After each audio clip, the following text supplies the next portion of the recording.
এখন সিজন শুরু হয়েছে, আর কি বলবো, ঘরে টেকে না মন। কোথায় লালি, কোথায় কালি, কোথায় আরও কী কী আছে তাদের। আর দেখো এইভাবে আদর খেতে আমার বাচ্চা কিন্তু খুব ভালোবাসে এরকম করে। আর এই যে বাইরে যাচ্ছে আর এত মারামারি করে আসছে, শরীর খাম করে আসছে, কি বলবো। শুধু না, সব বাচ্চারাই এখন বুঝতেই পারছো সিজন চলে এসছে, এত মারামারি খাম। আমি বের করতে চাই না, কিন্তু খুব কান্নাকাটি করে, খুব কান্নাকাটি করে। আর আমাকে ঘরে এখন কি বলবো, কিছু করার নেই, মানে টেকা মুশকিল হয়ে যাচ্ছে, ভীষণ কান্নাকাটি করছে।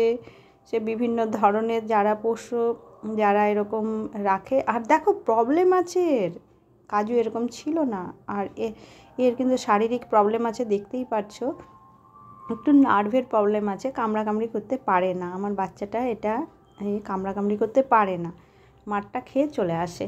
সেটাও কথা না, যাকে মার খাচ্ছে বা ওকে মার খাচ্ছে, যে কামড়াকামড়ি করছে, দুই পক্ষেরই ক্ষতি হচ্ছে, যার সঙ্গে মারামারি করছে।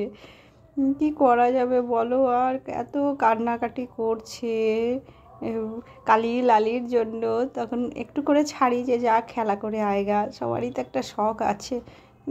দেখো এত কামড় খেয়েছে, তোমাদের যদি দেখাই শরীরটা ওর কোথায় কোথায় কামড় খেয়েছে ভাবতে পারবে না। গলা টলা সব ফুটো করে এসছে, আমাকে তার জন্য ওষুধ এনে রাখতে হয়, লাগাতে হয়, আবারও ছাড়তে হয়।